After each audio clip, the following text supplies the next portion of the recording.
दोस्तों हम सब जानते हैं कि कोरोना महामारी के दौरान देश में लाखों लोगों की डेथ हुई है।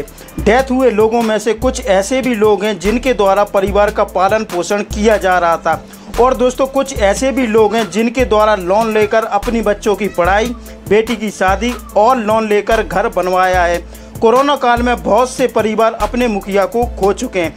दोस्तों बताना चाहता हूं कि ऐसे लोग अपने साथ कुछ एसेट और लायबिलिटी छोड़कर गए हैं। ऐसे में सवाल उठता है कि जिन लोगों का आकस्मिक निधन हो जाता है उनके होम लोन, क्रेडिट लोन जैसी लायबिलिटी का क्या होगा? ऐसे केसेस में क्या नियम है? दोस्तों फाइनेंशियल एक्सपर्ट का मानना है कि सभी तरह के लोन एक जैसे नहीं होते।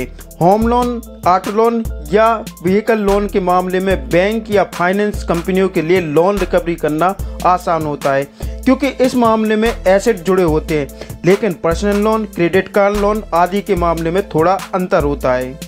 दोस्तों आज की इस वीडियो में बताऊंगा कि लोन लेने के बाद किसी कारणवश लोन लेने वाले की डेथ हो जाती है तो ऐसे केसेस में home loan, personal loan, vehicle loan, education loan और बिजनेस लोन पर बैंक के क्या नियम हैं।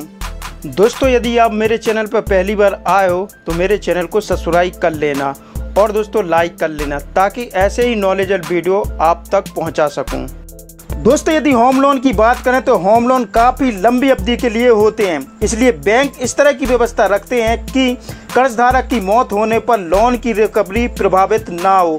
बैंक ऐसे लोन में पति, पत्नी या किसी अन्य परिजन को एप्लीकेंट बनाकर रखते हैं।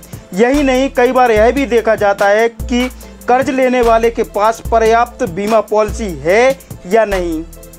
दोस्तों certified financial planner Pankaj Matwal बताते हैं कि बैंक को बोरोवर को इसके लिए समय देते हैं कि वह बीमा आदि की रकम हासिल कर लोन चुकाए या ईएमआई का भुगतान खुद करे।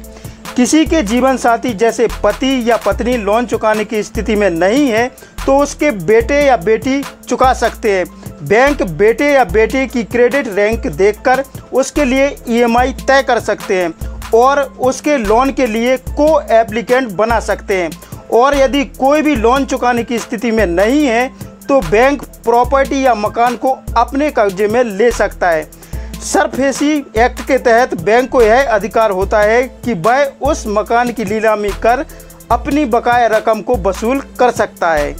दोस्तों व्हीकल लोन लेने के मामले में लोन लेने वाले की अगर डेथ हो जाती है तो कर्जदाता पहले परिजनों से संपर्क कर इस लोन को चुकाने के लिए कहता है, लेकिन यदि परिवार इस लोन को चुकाने के लिए तैयार नहीं है तो कंपनी गाड़ी को अपने कब्जे में ले लेती है और उसकी नीलामी कर अपनी बकाया राशि को वसूल करती है। दोस्तों यदि बिजनेस लोन की बात करें तो पर्सनल लोन की तरह बिजनेस लोन में भी पहले से ही इंश्योरेंस करवाया जाता है ताकि बिजनेस डूबने या कर्जदार की मौत होने पर कर्ज बीमा कंपनी से वसूला जा सके।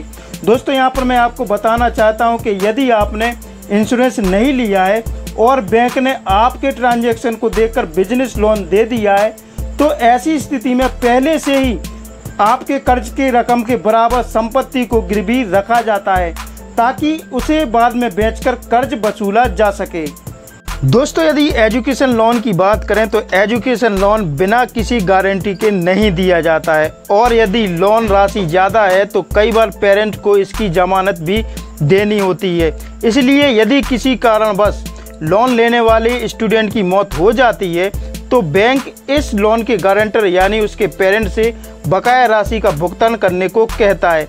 यदि गारंटर या पेरेंट लोन का भुगतान नहीं करते हैं तो जमानत पर रखी प्रॉपर्टी को नीलाम किया जाता है।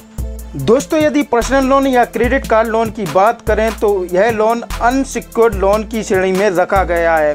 पर्सनल लोन के मामले में बैंक कंपनियां अक्सर यह देखती है कि लोन लेने वाले की बीमा पॉलिसी है या नहीं।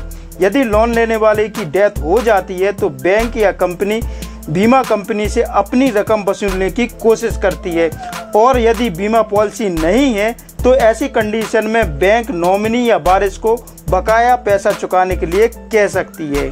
दोस्तों यदि आपका कोई क्वेश्चन है तो मुझे कमेंट करके पूछ सकते हैं। यदि आपने मेरा चैनल सब्सक्राइब और लाइक नहीं किया है तो कर लीजिए ताकि ऐसे ही नॉलेजेबल वीडियो आप तक पहुंचा सकूं।